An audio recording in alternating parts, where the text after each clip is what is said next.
Para saudara dan saudari yang Tuhan cintai, selamat pagi dan selamat bertemu lagi dalam renungan harian dari Paroki Santo Petrus dan Paulus Hargapura, edisi hari Selasa, tanggal 29 Maret 2022 dalam masa Prapaskah yang keempat.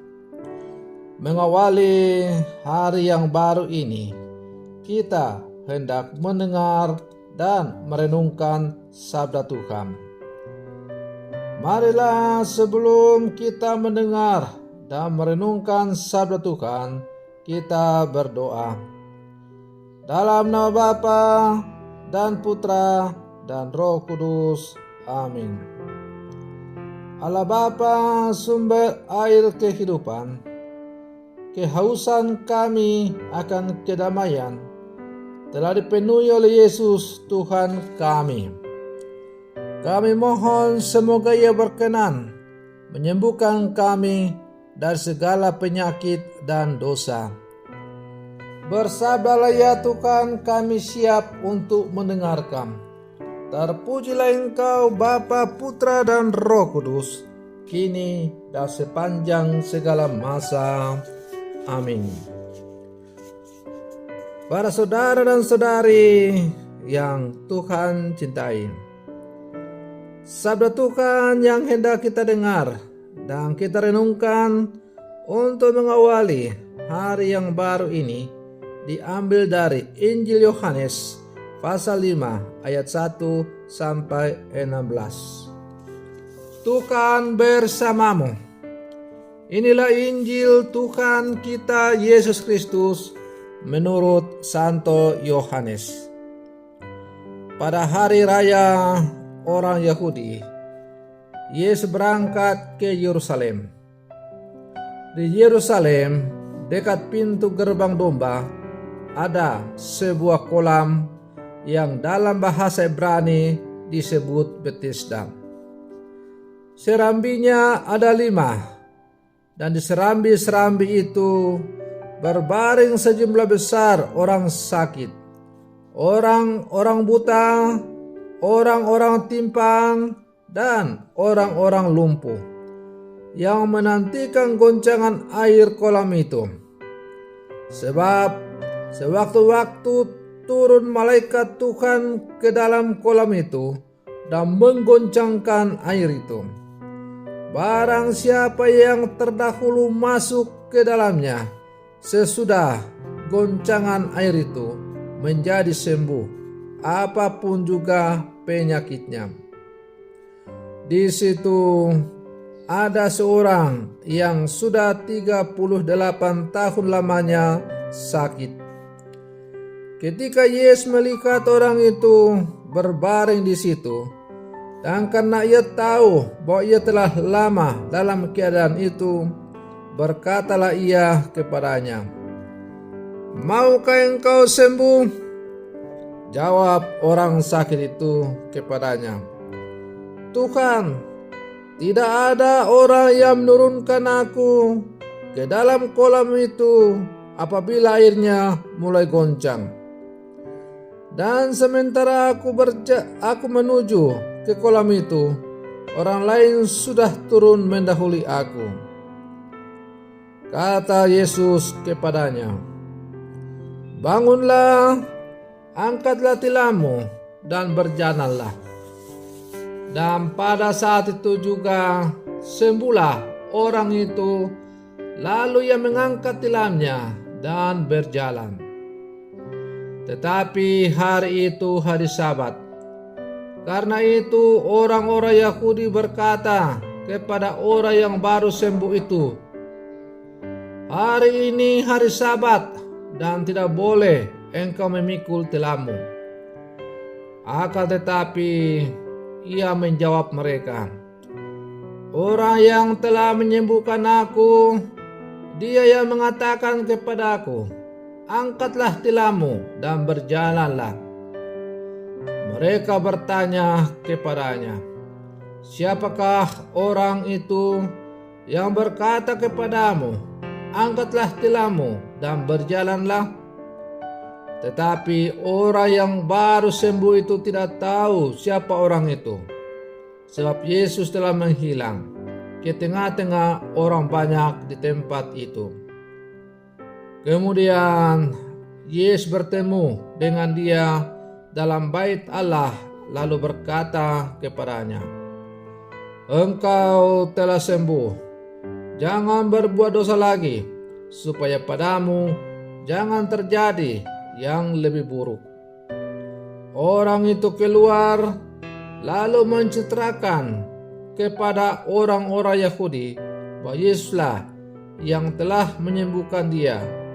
Dan karena itu orang-orang Yahudi berusaha menganiaya Yesus karena ia melakukan hal-hal itu pada hari Sabat. Demikianlah sabda Tuhan. Para saudara dan saudari yang Tuhan cintai, melalui bacaan Injil yang baru saja kita dengar, yang dipendengarkan oleh gereja kepada kita pada hari ini, kita mendengar cerita tentang penyembuhan seorang lumpuh yang sudah menderita selama 38 tahun lamanya. Kolam Siloam menjadi secerca harapan bagi penderita sakit. Kolam ini dilihat sebagai jalan pulang dari rasa keterasingan dan keterbuangan karena sakit. Pikiran itu kiranya selaras dengan kitab suci. Maka dalam bacaan kitab suci, sungai adalah sumber kehidupan yang melimpahkan rahmat kepada manusia.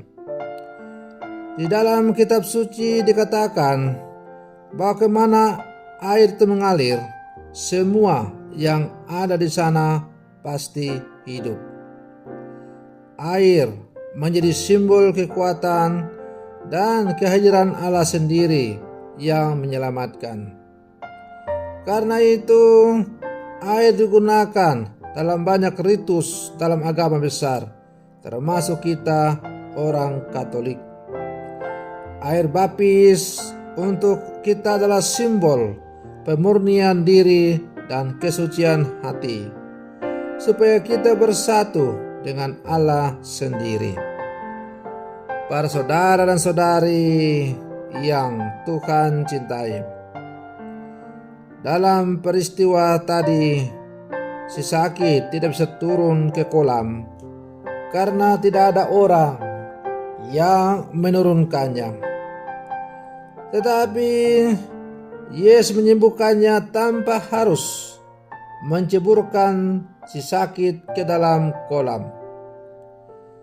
Hal ini menandakan diri Yesus sendiri sebagai sumber air hidup yang melepaskan dahaga kita, yang membersihkan badan kita, dan yang menjernihkan serta membeningkan hati, jiwa, dan roh kita. Maka Yesus adalah sumber hidup yang kalau kita terima dalam kehidupan kita akan selalu mengalir dalam kehidupan kita, dan pada akhirnya akan semakin memberikan daya kehidupan kepada orang-orang yang percaya kepadanya. Para saudara dan saudari yang Tuhan cintai, air adalah lambang rahmat Allah. Itulah rahmat yang diberikan Allah karena pertobatan. Maka kesembuhan si lumpuh tadi oleh Yesus Kristus adalah merupakan pertanda bahwa Allah sungguh mencintai umatnya. Orang lumpuh itu tidak lagi harus bersusah payah untuk masuk kolam Siloam, tapi kini telah hadir di hadapannya kolam Siloam yang hidup dalam diri Putra Allah Yesus Kristus itu, yang siap untuk memberikan kelegaan, untuk memuaskan dahaga setiap orang yang percaya kepada Dia.